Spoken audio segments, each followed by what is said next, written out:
Early bird request. Barry J asking Vaz, how much gas does Apple have in the tank for this cycle? So let's just take a little look at Apple.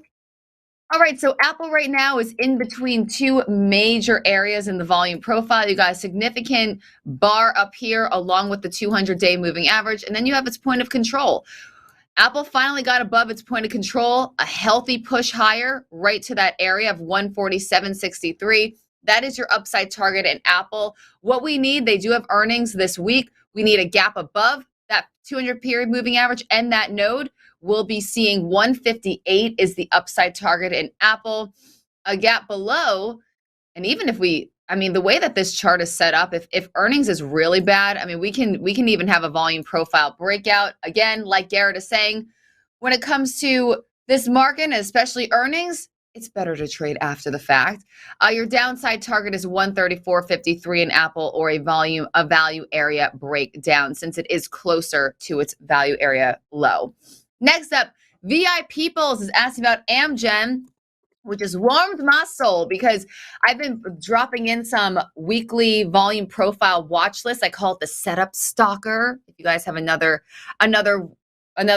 name for it, I will take it.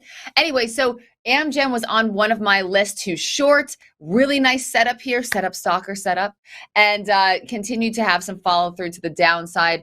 We are seeing Amgen reach its downside target, 252.66. And then below that 200, we're looking at 249 in Amgen. So my trade the closers, make sure you tune into the room. I will make sure to post that once a week. And Lynn is looking at SoFi. SoFi has a nice little gap up this morning. I also like that it gapped above its 200-day moving average and its value area high, taking some fib. We're looking at a move higher to $7 in SoFi.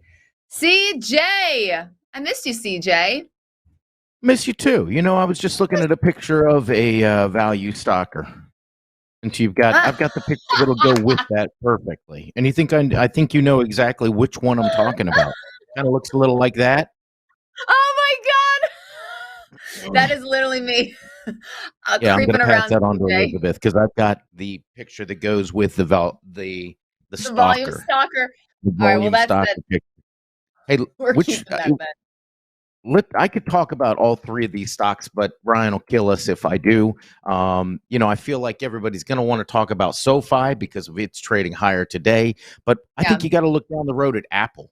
Out of all three of those stocks that we're talking about, Apple's made this run along. Remember the talk, my little rant that I just went on just a second ago. I don't know why some people are buying some of these stocks. Apple at least has an excuse because if the market goes up, everybody's got to buy it, right? Apple is the market coming in, but it puts it right at that spot. And more on the volume profile here in a second. It puts it right in that spot where this stock has good results baked in the cake. We haven't talked about that in a long time. It's always been low expectations. This is a true buy the rumor type of move that I see going from 140 up to 150, almost the 200-day moving average. It turns into a carbon copy of what you saw at their last earnings report when the stock traded up to the 200-day moving average and got kicked right in the shins and moved right back down.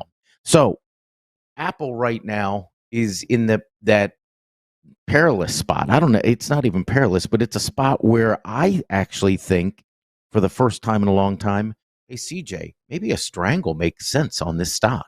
And you got to talk to Tom Gentile a little more about that and really find the strangle that's going to work, or maybe Mark could help out with that. If you don't know what it is, it's playing maybe a 145 put in a 155 call.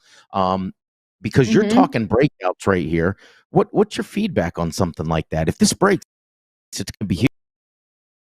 I'm sorry, CJ, can you repeat that again? If this breaks what? If this breaks up or breaks down, it's going to be a huge move one way or the other, period. Easy. 157.88 is the upside. 137 is your downside. So I could get it almost up to 160 or 130, 135, right?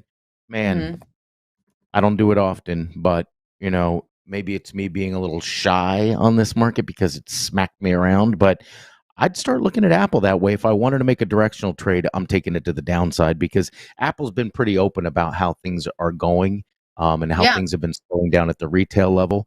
Notice, I think Apple is still the one that has not announced any cutbacks in their staff, too, right? Have we heard any Yeah. firings from Apple? I Last don't think year we they have. did. I thought Yeah, so. but within Oh, but not recent time, recently. Mm. last quarter, we've had Microsoft, we've had Google, we've had Mhm. Amazon. I mean, everybody but Apple is showing people to the door. Hmm. Is this where you hear that Apple's actually starting? So there's this maybe feel, and I got to play the music in a second, but maybe there's this feeling that Apple can keep going as they are, but if they all of a sudden say, "Hey, we need to start cutting costs," people are going to worry. Um, Yeah. I trade this to the downside. I take the 135 target that you've got, and I believe Mark still have a Mark. 120 to 100 target on this stock. Yeah, that is a Yeah, hot take, a piping yeah. hot take from Mark Sebastian. And hey, we have earnings this week and Fed. So both of those are going to be big forces to tell us some sort of direction with Apple.